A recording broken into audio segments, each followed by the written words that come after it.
해결받지 못하는 일은 없다는 거에 대해서 이 히브리서 그 당시의 성도님들이 처한 상황에서 히브리서 기자가 해줄 수 있는 말은 최상이겠어요.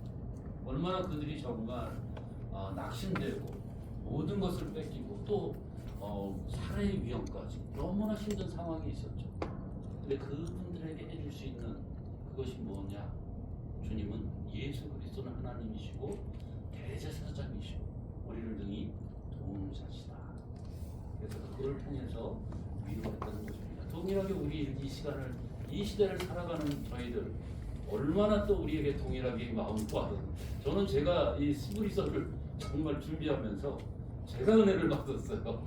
정말 정말 그 앞에서 교회 사역을 하면서도 또 쉬운 날이 하나도 없죠. 어려움이 있고 그렇지만 이것은 주님이 도우실 수 있는 일이다. 우리가 해결될 문제가 아니고 주님께서 우리를 능히 도우시고 주님의 사역은 우리를 이끌어가고 계신다는 말씀입니다. 자, 오늘 히브리서 3장 1절부터 6절 말씀을 이렇게 오늘 저희가 나갈 텐데요. 자, 히브리서 기자는요 지금 우리가 한 걸음 더 요구를 해요. 그 성도들에게, 당시 성도들에게 그 해결책을 갖다가 더 우리가 주님 앞에 나아가고 주님의 도움을 받는 거를 그 해결책을 갖다가 여기 얘기를 하고 있는데 그 해결책이 오늘 나오는 말씀 중에 예수님을 깊이 생각하자. 예수를 깊이 생각하자. 히브리서 성도님들 어떤 상황이 있었습니까? 박해 속에 있고 모든 것을 잃었고 지쳐 있고 정말 포기하고 싶고 유대교로 돌아가고 싶은 그런 상황 속에서 히브리서 기자가 그들에게 요구한 것, 그들에게 권한 것은 뭐냐? 끝까지 주님을 붙들라. 정말 하나님의 말씀을 갖다가 흘려보내지 마라. 그리고 깊게 생각해라. 깊게 생각하라는 것입니다. 자, 이 시간 본문은 우리에게 물어요. 뭐라고 묻느냐? 지금 우리 성도님들은 무엇을 바라보고 계십니까? 주님 바라보고 계십니까? 아니면 어떤 다른 나를 도울 다른 어떤 것을 바라보고 계십니까? 근데 여기 좀 본문은 그거예요. 그래서 제가 오늘 제목을 예수를 깊이 생각해야 되는 이유. 그래서 본문 3장 1절부터 6절까지 말씀을 통해서 우리가 예수님을 깊이 생각해야 되는 이유에 대해서 한번 같이 이렇게 생각해보는 시간 갖기를 원합니다. 자, 우리 3장 1절 같이 한번 읽을까요? 3장 1절. 찾으셨습니까? 함께 읽겠습니다. 시작. 그러므로 함께 하늘의 부르심을 받은 거룩한 형제들아, 우리가 믿는 도리의 사도이시며 대제사장이신 예수를 깊이 생각하라. 자, 그 본문이 이렇게 시작하고 있죠. 그러므로 형제들아, 그러므로 하늘의 부르심을 받은 거룩한 형제들아, 하늘의 부르심을 받은. 근데 여기 그러므로라는 것은 지금 접속사로 이렇게 나오는데요.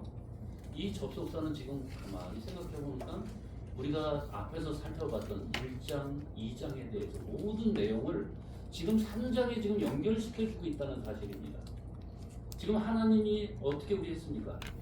우리가 1장에서는 지금 살펴본 내용이 뭐죠? 예수님은 하나님의 영광의 광채시고 본체이시고 그 다음에 선지자보다 뛰어나시고 천사보다 뛰어나시고 우월하신 분이시다. 이것을 갖다 1장에서는 우리에게 좀 얘기를 해주셨어요. 그 다음에 2장에서 저희가 살펴본 것은 무엇입니까? 예수님께서 사람이 되셨어요. 하나님의 계획을 해서. 그래서 우리의 영광을 회복하시고 우리 형제가 되셨어요. 그리고 우리를 형제라 부르시기를 부끄럽지 아니하시다. 그래서 우리를 도우시는 자비롭고 신실한 대제사장이 되셨다. 이것을 갖다가 저희가 살펴본 것입니다. 그런데 지금 여기 그러므로라는 것에 이 호칭을 보니까 여기 이렇게 보니까요, 호칭이 달라졌어요. 뭐라고 지금 얘기하고 있습니까?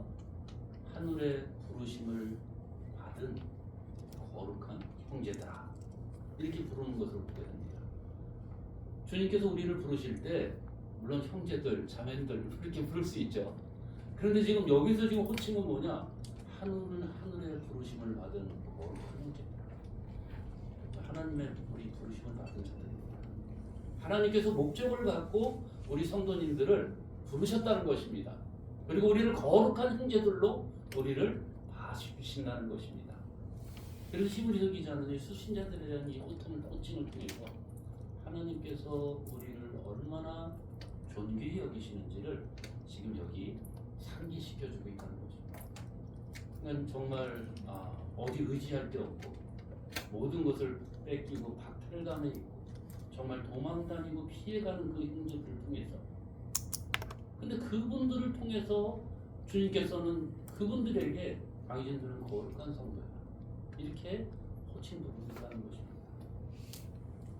우리 각각의 우리 성도님들 다들 사연이 있어요. 그런데 주님께서는요 우리의 어떠한 외모를 보는 것이 아니라는 것입니다. 예수 그리스도의 피로서 우리를 거룩하고 존귀하게 우리를 만들어주셨다는 것입니다. 그래서 하나님께서 우리를 호칭하시기를 하늘의 부르심을 받은 거룩한 형제들, 우리를 바라보신다는 것입니다. 자, 우리의 정체성은 하늘의 부르심을 받은 형제들이라는 것입니다. 거룩한 사람들이라는 것입니다. 우리는 세상에 끌려 사는 존재들이 아니고, 그리고 세상의 가치관대로 우리가 거기 따라가는 분들이 아니라는 것입니다. 그래서 F.F. 브루스가 우리 모임의 학자 중에 한 분이시죠.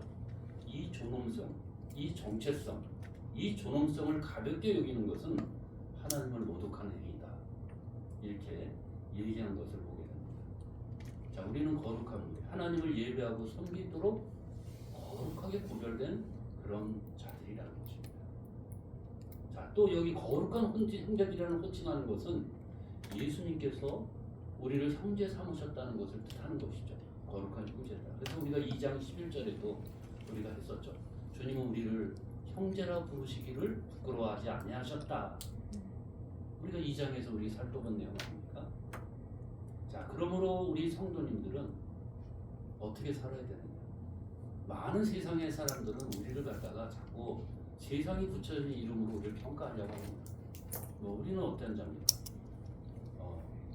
남들이 그러죠. 저한테도 그러더라고요. 제 친구가 이렇게 믿지 않는 친구인데 저를 이름을 부르면서 당신은 정말 다 좋은데 딱 뭐 하나 안 해서 너무나 그게 안 좋다고, 술 한잔 같이 했으면 좋겠는데 그게 안 돼서 참 좋겠다고, 그게 안 돼서 참 그러면서 당신은 그걸 안 하기 때문에 재미없는 사람이야. 그리고 당신은 어떻게 보면 세상적으로 실패한 사람이야. 술 한잔 하고서 이렇게 같이 얘기하고 사업도 하고 그래야 되는데 그렇게 하지 않지 않냐, 이렇게 얘기를 하는 거예요. 세상 사람들은 우리를 실패한 사람, 무능한 사람, 뒤처진 사람, 그 다음에 때로는 저 사람은 좀 너무 모종적한 사람이야, 우리는 이렇게 판단한다는 것입니다. 그리고 이렇게 아예 낙인 찍게 한다는 것이에요. 그런데 그 이전에 우리는 누구입니까? 여기 아까 뭐라고 했죠? 1장 1절에 3장 1절에 하늘의 부르심을 받은 거룩한 형제들, 자매들이라는 사실. 자, 우리가 이런 자들이에요. 자, 우리 성도님들이 요즘 가장 큰 위기 중 하나가 무엇일까요? 삶이 힘들어서 그렇습니까? 아니면 제가 볼 때는 그런 것 같지 않아요. 물론 삶이 만만치는 않습니다. 그렇지만 가장 힘든 것이 뭘까 생각했더니 우리의 정체성이 흔들리는 것에서 가장 힘들지 않나, 그런 생각을 해보게 됩니다. 우리 세상이 붙여진 그 이름, 그것에 의해서 우리의 정체성이 점점 흔들린다는 것입니다. 우리가 하늘의 부르심을 입은 거룩한 성도들인데 우리가 그것이 제일 우선순위로 와야 되는데 우리는 세상이 붙여진 우리의 그것에 의해서 그것에 너무 거기에 목매어 간다는 것입니다. 그러다 보니까 우리는 어떻게 됩니까? 어느 순간 나는 누구인가? 여기에 정말 이 세상이 정해준 그 기준에 의해서 우리가 그것으로 채워지고 우리 자신을 바라볼 때 어떻게 됩니까? 우리 자신에게 실망감이 오게 되는 것이죠. 그리고 성도가 이웃을 평가하는 기준도 세상이 붙여진 기준으로, 우리가 어느 순간과 교회 안에서도 세상이 붙여진 그 기준으로 우리가 주님을 사랑하는 그 사랑으로서 우리가 그것을 갖다 그 성도를 평가하고 그 사랑 정도의 좋은 점들을 갖다가 우리가 일으켜줘야 되는데 세상이 붙여준 평가에 의해서 저 사람은 좋은 사람이야, 나쁜 사람이야, 잘한 사람이야, 못한 사람이야, 자꾸 이거를 갖다 우리가 판단한다는 것입니다. 그러나 본문은 지금 얘기를 하고 있어요. 우리는 하늘의 부르심을 받은 사람들이다. 거룩한 형제들이다. 지금 이것을 얘기하고 있다는 것입니다. 자, 이처럼 우리의 성도의 신분은 뭐냐? 하늘의 부르심을 받은 거룩한 자들인 것입니다. 자, 그러면서 히브리서 기자가 1절 후반절에 지금 얘기하고 있죠. 우리가 믿는 도리의 사도이며 대제사장이신 예수를 깊이 생각하라고 명령하고 있어요. 그러면서 여기서 깊이 생각하는 말은 잠깐 그냥 뭐 이렇게 묵념하고 이렇게 하는 게 아니에요. 하나님께 어제도 지난번 시간에 얘기했죠. 시선을 고정하고 그 다음에 생각을 집중하고 마음이 그곳에 머무르게 하는 것입니다. 예수님이라면 어떻게 하셨을까? 우리 상황 속에서 우리가 믿음은 저절로 유지되는 것이 아닙니다. 지난 시간에도 우리가 2장 앞부분에서 1절에서 4절에 우리가 그것을 붙잡지 않으면 흘러 떠내려갈까 조심하고 표류의 위험성에 대해서 지난 시간에 우리가 지난번에 살펴봤습니다. 가만히 두면 흘러간다는 것입니다. 그래서 우리가 생각하지 않으면 식어가요. 우리가 마음이 멀어지면 거리가 멀어지고 그러면 마음이 멀어져요. 그리고 우리가 주님을 바라보지 않으면 마음은 주님께 시선을 고정하지 않는다면 마음이 다른 데로 간다는 것입니다. 그래서 여기 히브리서 기자가 흘러 떠내려가지 않도록 그것의 실제적인 방법으로 말하고 있는 것이 예수님을 깊이 생각하라는 것입니다. 지금 이 주자를 지금 우리가 12장 2절에서 3절에서 우리가 계속해서 이것을 갖다가 앞으로 이제 또 우리가 살펴볼 예정입니다. 믿음의 주요 온전케 하시는 이인 예수를 바라보라. 그리고 참으신 일을 생각하라. 그런데 우리가 왜 그러면 예수님을 깊이 생각해야 될까요? 여기 두 가지, 여기 1절 후반절에 두 가지 이유를 갖다가 지금 얘기하고 있습니다. 자, 우리의 생각, 우리의 시선을 예수님께 고정해야 되는 이유를 여기 지금 얘기하고 있는데요. 예수님이 지금 어떤 분이십니까? 우리의 믿는 도리의 사도시며 여기 보게 되면 대제사장이시기 때문인 것이에요. 자, 사도라는 것을 한번 생각해 보죠. 사도가 누굽니까? 사도가 누구예요?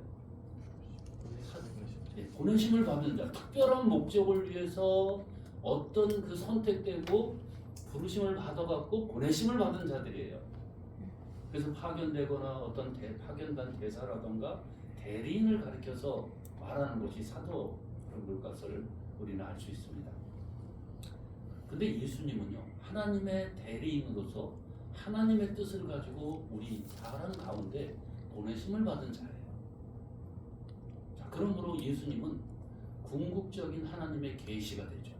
그리고 최고의 권위를 가지신 사도가 되는 것입니다. 자, 왜 사도를 갖다가 예수님을 사도에 비유했을까요? 히브리서 성도가, 히브리서 이 기자가 그 당시의 그리스도인들에게 가장 권위적인 인물이 누구였을까요? 사도들이에요. 그 당시에 아주 쟁쟁한 분들이 계셨죠. 사랑의 사도인 요한 사도가 있었죠. 아마 그 당시 아마 베드로가 돌아가셨는지 안 돌아가셨는지 모르겠습니다. 사도 바울도 아마 돌아가시지 않고 그 무렵에 아마 계셨던 것 같아요. 다른 사도들은 성경의 기록에 잘 모르겠는데요. 자, 그래서 가장 권위 있는 사도들보다 지금 예수님은 뛰어나신 분이다. 계속해서 히브리서 기자는 유대인들이 생각하고 있는 가장 권위적인 인물들을 예수님을 비교해서 계속해서 비교하고 계세요. 그 예수님은 뛰어나신 분이다. 그들보다 비교할 수 없을 정도로 위대한 분이다. 이것을 갖다 계속해서 지금 얘기하고 계시다는 것입니다. 그래서 예수님은 하나님의 사도시며 궁극적인 교회의 최고의 권위이시기 때문에 우리는 우리의 생각을 예수님께 고정해야 된다고 권유하고 있는 것을 보게 됩니다. 자, 두 번째 이유를 또 얘기했죠.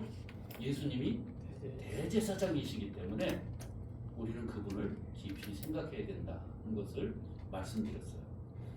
자, 잠시만요.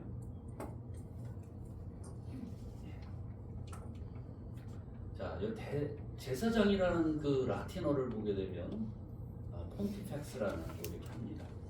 이 폰티펙스라의 이 의미가 뭐냐? 다리를 놓는 자 의미입니다. 자, 그 대제사장이신 예수님은 어떤 분이냐? 하나님과 사람 사이에 다리를 놓는 분이에요. 이분이 바로 우리의 대제사장 되시는 예수님이시라는 것입니다. 자, 예수님이 어떤 분이십니까? 우리의 죄를 대신 지시고 하나님 앞에 나아가서 우리의 죄를 다 없애야 할 뿐만 아니라 하나님 앞에 나가서 우리를 위해서 지금도 중보의 기도를 드리시는 대제사장의 역할을 하시고 계시는 그분이라는 것입니다. 그분은 하나님께 보내심을 받은 사도이면서 동시에 우리를 위해서 하나님께 나아가는 제사장의 역할을 하시는 분이라는 것입니다. 그래서 우리의 시선을 그분께 고정하고 그분을 깊이 생각해야 되는 이유가 바로 여기 있는 것이에요. 믿음의 성도님들이 가장 무너지기 쉬운 부분이 어느 쪽입니까? 이제 시험이 와서 무너질까요? 아니면 환경이 나빠서 무너질까요? 아니면 사람이 실망시켜서 무너질까요? 사람이 실망. 세 가지 다 하죠. 세 가지 다 할까요? 물론 이런 것들도 흔들릴 수 있죠. 네. 그런데 믿음이 무너지는 가장 경우는 뭐냐?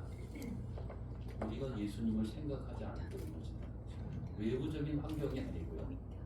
어떤 뭐 사람이 있어도. 그래서 그 당시 김선 추기경 계실 때 전부 천주교 얘기이긴 합니다. 그때 유행했던 말이 내 탓이요. 이런 얘기를 갖다가 이렇게 했었습니다. 네, 모든 결과가 어떤 환경도 어떤 것도 아니라는 것입니다. 모든 일의 결과는 누구 탓이 아니고 나 탓이라는 것입니다. 이 세상에서 나를 무너뜨릴 수 있는 유일한 존재는 세상의 어떤 사람도 어떤 환경도 아니라는 것입니다. 나 자신이라는 것입니다. 그 나를 무너뜨릴 수 있는 유일한 존재는 나 자신이에요. 우리 성도님들, 그래서 우리가 예수를 바라봐야 된다는 것입니다. 나 자신을 바라볼 때 우리 무너질 수 있어요. 그래서 우리 자신이 마음먹기에 따라서 우리가 어떤 믿음의 자세를 취하냐에 따라서 우리는 승리하고 실패할 수 있다는 것입니다. 우리가 시련이 올 때 우리는 예수님 어떤 분이신가? 이것을 한번 물어봐야 돼요. 찬송기가 96장에 보면은 작사가가 누구신지 아십니까? 제목이 뭔지 아십니까? 96장이요. 찬송가 96장. 예수님은 누구신가? 이분이 1892년에 우리 미국에서 우리나라에 선교사로 오신 분이에요. 화성대 왔는데 두 자녀가 먼저 죽었어요. 그리고 얼마 후에 또 아내가 돌아가셨어요. 그때 이 FS 밀러라는 분이고요. 한국 이름으로 민노아 선교사입니다. 저희 할아버님이 이 민노아 선교사님한테 구원을 받으셨어요. 그리고 그 상황 속에서 두 자녀가 돌아가시고 그 다음에 아내분도 돌아가시고 근데 그때 찬송을 부르기 시작했어요. 주님, 당신은 누구십니까? 예수님 누구십니까? 그 찬송가를 지어서 예수님은 누구신가? 그래서 우는 자의 위로와 없는 자의 주님에 대해서 주님을 생각하게 됐습니다. 우리가 기도할 때 우리가 우리의 아랠 것만 아뢰는 것이 아니에요. 기도는 뭐냐? 예수님이 어떤 분이신가? 예수님께서 그 이름을 생각하고 사역을 생각하고 예수님께서 행하신 일들을 우리가 생각할 때 우리의 모든 문제들은 아무것도 아니라는 것입니다. 그래서 예수님 그 아내를 잃고 두 자녀를 잃은 상황 속에서 그가 여기서 70이 넘도록 선교 활동을 하고 충청도 지역에서 아주 큰 사역을 했던 것을 보게 됩니다. 자, 낙심이 올 때 내 형편보다 나의 사도요 대제사장이신 예수님을 우리 먼저 생각해야 됩니다. 그리고 이 믿음과 신앙은요 자동적으로 유지가 되지 않아요. 가만히 있으면 어떻게 됩니까? 흘러내려갑니다. 그리고 떠내려가고 마음이 쉽게 돼요. 그러나 주님을 깊게 생각할 때, 주님, 우리 처지를 생각할 때 정말 마음이 아파요. 낙심될 수밖에 없어요. 그렇지만 우리 예수님을 생각할 때 다시 우리는 뜨거워질 수 있고 다시 감사할 수 있고 우리 영이 살아날 수 있다는 것입니다. 자, 이처럼 우리가 성도님들이 깊이 이렇게 생각해야 될 대상은 사도이며 대제사장이신 예수 그리스도입니다. 왜냐하면 예수 그리스도는 그의 사역이 있어서 지금 모세보다 더 신실하기 때문인 것이에요. 자, 여기 히브리서 기자는 이제 다음에 2절하고 4절에 저희가 읽을 터인데요. 이제 이스라엘 유태인들이 가장 또 위대한 사람으로 생각하고 있는 지금 모세와 지금 예수님을 비교하기 시작합니다. 자, 2절하고 4절 한번 같이 2절부터 4절까지 한번 같이 읽겠습니다. 시작. 그는 자기를 세우신 이에게 신실하시기를 모세가 하나님의 온 집에서 한 것과 같이 하셨으니 그는 모세보다 더욱 영광을 받을 만한 것이 마치 집 지은 자가 그 집보다 더욱 존귀함 같으니라. 집마다 지은 이가 있으니 만물을 지으신 이는 하나님이시니라. 유대인들에게 모세는 매우 귀중한 존재죠. 아주 위대한 민족의 지도자였죠. 그들이 출애굽에서 모세는 어떻게 했습니까? 정말 400년 동안 종살이하던 그 민족을 정말 출애굽시켜서 노예 상태에서 해방하게 돼요. 정말 그런 자였고, 그다음에 시내산에서 율법을 받아서 전달하고, 하나님의 백성을 광야 40년 동안 그들이 의복해지지 않도록 또 신발이 닳지 않도록 그들을 갖다가 인도했던 위대한 인물이었던 것을 보게 되죠. 모세는 하나님의 뜻에 따라 자기의 사명을 종으로서 신실하게 감당했던 것을 보게 됩니다. 자, 히브리서 기자는 이 모세를 깎아내리려는 것이 아니에요. 모세는 위대한 일을 한 사람이 맞습니다. 그런데 우리가 중요하게 여기서 봐야 될 부분은 뭐냐면요. 그런데 모세가 아무리 중요하고 신실해도 예수 그리스도보다는 크고 위대하지 못하다는 사실입니다. 그리고 2절에서도 예수님은 어떻게 하셨습니까? 자기를 세우신 이에게 신실하셨다. 여기 보게 되면 예수님이 어떻게 신실하셨습니까? 죽기까지. 우리 죄를 위해서, 우리가 노예 상태, 죄의 노예 상태에 있는 그 상태에서 우리를 죽기까지 하나님께서 하신 그 계획을 따라서 아들이시면서 우리 죽기까지 우리를 위해서 순종하셨던 하나님의 뜻에 순종하셨던 모습을 보게 됩니다. 정말 겟세마네 동산에서 정말 하늘을 부르러 기도하시죠. 내 원대로 마옵시고 아버지 원대로 되기를 원하나이다. 그 신실함이 정말 십자가상까지 이루어졌던 것을 보게 됩니다. 그런데 여기 3절은 이렇게 말하고 있어요. 그는 모세보다 더욱 영광을 받을 만한 것이. 왜 모세보다 더 영광을 받을까요? 어떻습니까? 집보다 집을 지은 자가 더 크지 않습니까? 네. 예, 맞죠? 자, 모세는 어떤 자였습니까? 그 집안에서 충성된 종이었어요. 그런데 예수님은 집을 세우신 아들이십니다.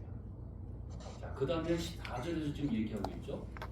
집마다 지은 이가 있으니 만물을 지으신 이는 하나님이시니라. 자, 건축가가 집을 건축하면 그 영광이 누구에게 돌아갑니까?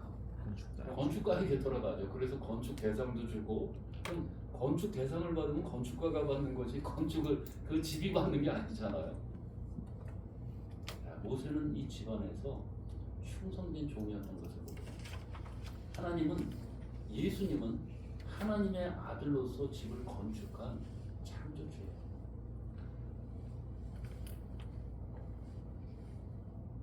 자, 예수님께 이 적용된 이 집을 좀 건축하라는 이 호칭은요, 하나님께 적용된 사실이라는 것입니다.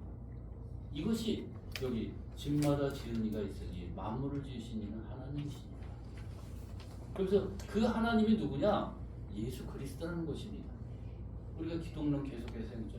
예수 그리스도는 하나님이시다. 히브리서 기자는요 계속해서 틈만 나면 그 부분을 갖다가 계속해서 강조하고 있어요. 예수 그리스도께서 하나님이시다. 예수 그리스도께서 하나님이시다. 만물을 창조하셨고 만물을 통치하시고 만물에 계시고 영광의 본체시라. 영광을 발현하는 그 빛이시라. 당시 이 히브리 기자들은 히브리 그 성도들은 어떻습니까? 참 유대적 뿌리와 율법 그 걸로 복귀하려는 그 위험성을 갖고 있는 사람들이었던 것을 보게 되죠. 자, 우리는 이 신실함이 요즘 보게 되는 우리 젊을 때 특히 이게 참 신실함이 어떻습니까? 기분 좋을 때는 신실해 보여요. 그런데 어떻습니까? 내 감정이 좀 안 좋아지면 그것을 꾸준하게 유지하지 못합니다. 근데 이 모세 또한 신실했던 것을 보게 됩니다. 얼마나 척박한 조건이었습니까? 바로의 정말 그 억압적인 그 군대가 쫓아오고 그 상황 속에서도 말씀에 의지해서 유월절 어린 양을 잡았고 그리고 그들이 살아났던 것을 보게 됩니다. 예수님께서도 동일하게 신실하셨던 것을 보게 됩니다. 그래서 그 고난 속에서도 아버지의 뜻을 끝까지 육신의 몸으로서 그것을 갖다 감당했던 것을 보게 됩니다. 예수님의 상황이 좋아서 그런 게 아니에요. 모세의 상황이 좋아서 그 신실했던 것이 아닙니다.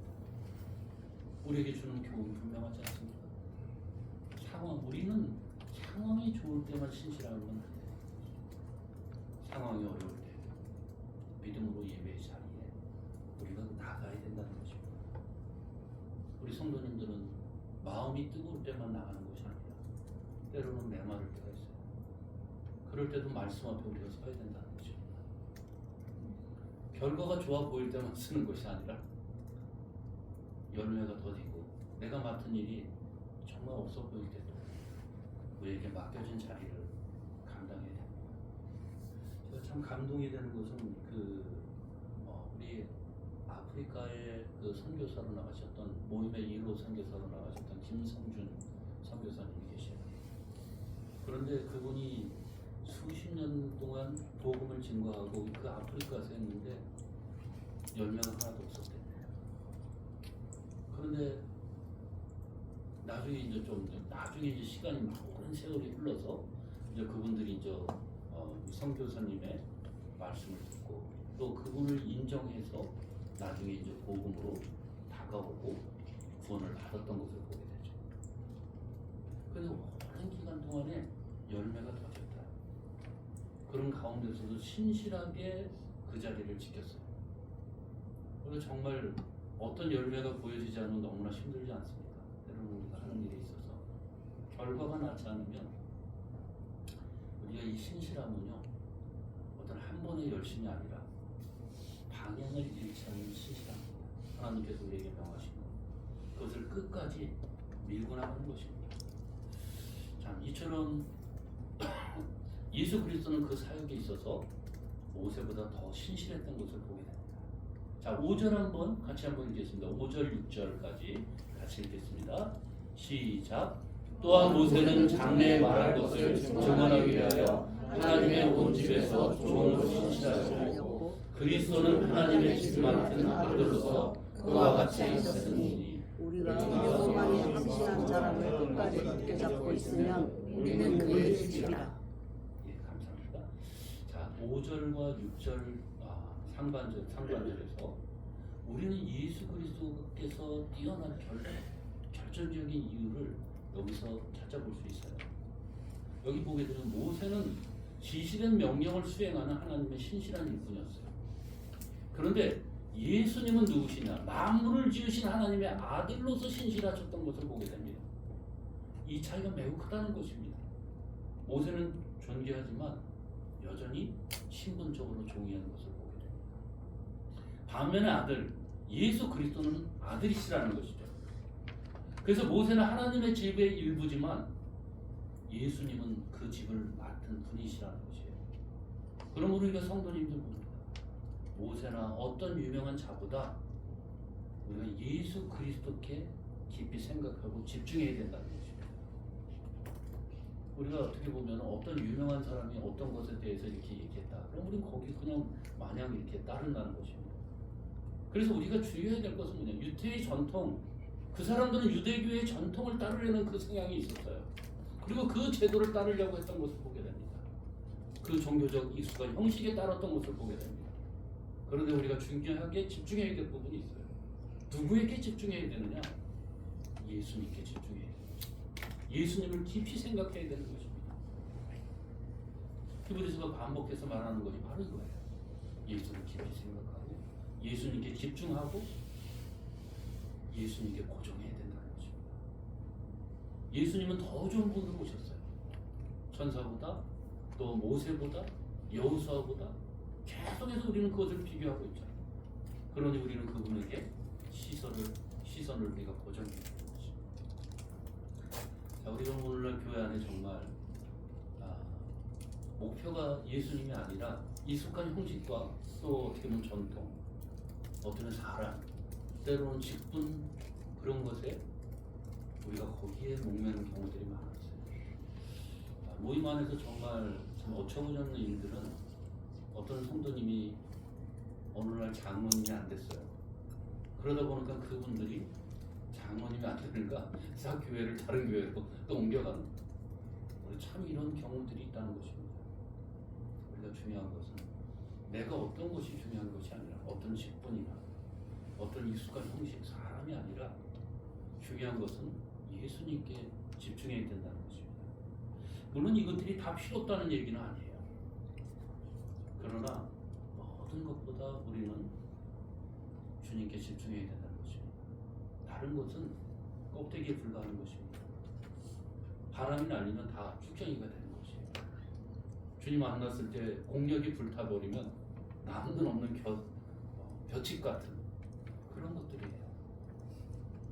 그래서 우리 주님 앞에 우리들은 물어야죠. 내가 정말 붙들고 있는 것이 예수님인가?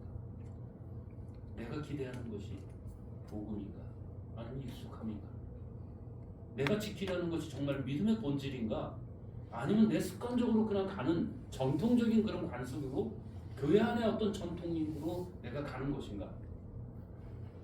우리 성도님들은 어떻게 해요?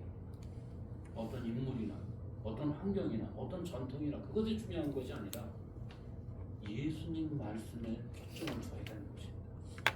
그리고 예수님을 더 신실하게 따라야 된다는 것입니다. 참 이처럼 우리가 깊이 생각해야 될 대상은요, 하나님의 집 맡은 이 아들이신 신실하신 예수 그리스도라는 사실입니다. 자, 우리 성도님들이 뿐만 아니라 이 성도님들이 붙잡은 이 소망이신 예수님을 끝까지 놓지 않는 사람들이 우리 성도들이라는 것입니다. 자, 그러면서 3장 6절 후반절에 보면 이렇게 있죠. 우리가 우리의 소망의 확신과 자랑을 끝까지 굳게 잡고 있으면 우리는 그의 집이라. 지금 여기서 이상한 지금 얘기를 하고 있습니다. 자, 우리를 뭐라고 표현하고 있죠? 그의 집이라. 여기서 말하는 이 집이 참 뭡니까? 여기 이 집은요, 건물 육군을 갖다 말하는 것이 아닙니다. 하나님 백성의 공동체, 거룩한 무리, 이 교회 성도들의 거룩한 무리들의 모임의 공동체, 이것을 갖고 집이라는 것입니다. 히브리서 기자는 이 6절에서 독자들에게 이 집이라는 새로운 단어를 갖다가 지금 사용해서 구약 성막으로부터 현재를 위한 이 교훈을 지금 도출해내고 있어요. 이제 그 성막 자체가 중요한 것이 아니라 예루살렘 성전이 얼마나 화려하게 지어져 있습니까? 지금 그 성막이 정말 화려하게 그 솔로몬 왕이 지은 그 성막, 그것이 그 중요한 것이 아니라는 것이에요.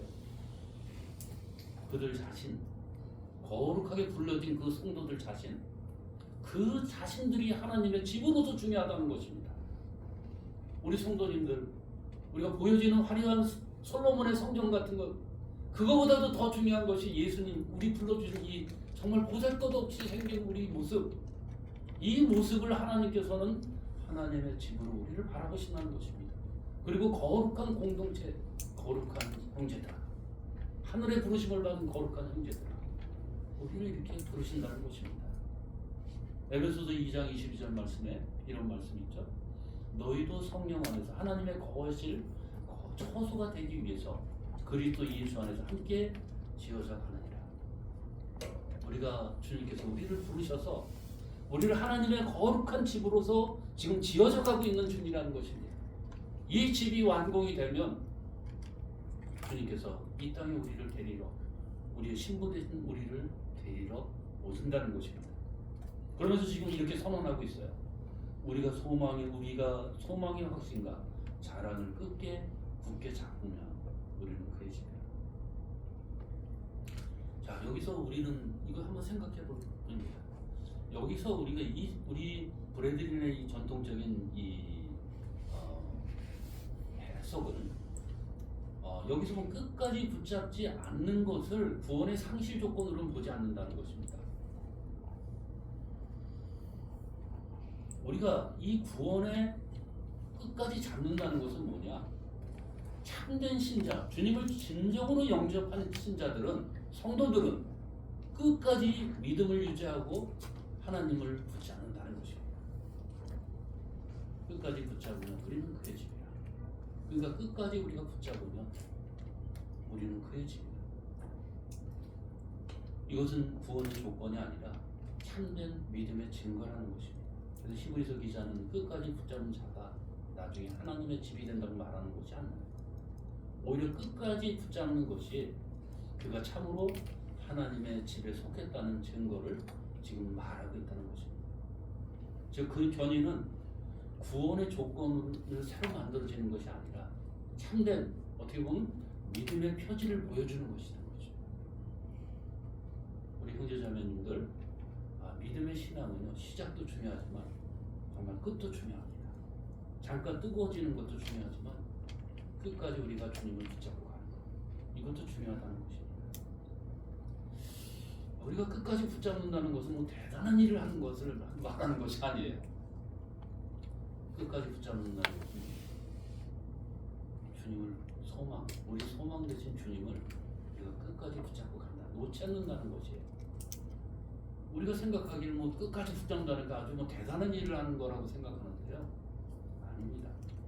주님께서 우리에게 주신 그 소망, 작은 은사, 작은 직분, 그것을 충실되게 해나가는 것. 그리고 주님은 나의 그리스도시고 나를 구원할 자시고 영원히 나를 갖다가 놓지 않으시고 지금부터 나와 영원히 함께 가실 분입니다. 나를 끝까지, 세상 끝날까지 나를 갖다가 인도하실 분이다. 끝까지 붙는 것이다. 우리가 이 끝까지 붙는다는 건 완벽해지는 것이 아니에요. 우리가 소망을 놓지 않는 것입니다. 우리가 기도의 응답이 늦어져도 소망을 놓지 않고, 연약한 중에도, 또 경제적인 어려움 속에서도 소망을 놓지 않는 것, 어떤 어려움 속에서도 예수님을 향한 소망을 놓지 않는 것입니다. 우리 주님을 끝까지 붙잡으시기 바랍니다. 이것이 바로 예수님을 깊이 생각해야 되는 이유인 것입니다. 자, 마무리하도록 하겠습니다. 오늘 그 3장 1절에서 6절 말씀 이렇게 저희가 살펴봤는데요. 우리 성도님들이 깊이 생각할 대상은 사도이시며 대제사장이신 예수 그리스도이십니다. 우리는 하늘의 부르심을 받은 거룩한 자로서 우리 시선을 세상에 뺏기지 말고 예수님께 고정해야 된다는 것입니다. 그리고 예수님은 어떤 분이셨습니까? 모세보다 더 신실한 분이셨고, 물론 모세도 신실했어요. 그렇지만 종이었고, 예수님은 하나님의 집 맡은 아들이셨던 것을 보고, 그 다음에 세 번째로 하나님의 집은 끝까지 소망 되신 예수님을 붙드는 성도들이라는 것입니다. 끝까지 붙잡는다는 것은 완벽하다는 것이 아니에요. 많은 사람들이 완벽하지 못하고 그 완벽의 기준의 잣대로서 우리 자신을 판단하고 성도들을 판단한다는 것입니다. 우리는 완벽의 잣대를 갖다 들이대는 사람들이 아닙니다. 우리는 연약한 자인 것을 서로 인정하고 우리가 소망을 끝까지 잡는 것입니다. 우리 형제 자매님들, 주님을 깊이 생각하고 바라보고 우리가 소망 가운데 그분을 끝까지 잡는 우리 성도님들이 되시기를 주님의 이름으로 소망합니다. 아멘. 감사합니다. 다음 시간에 또 뵙겠습니다.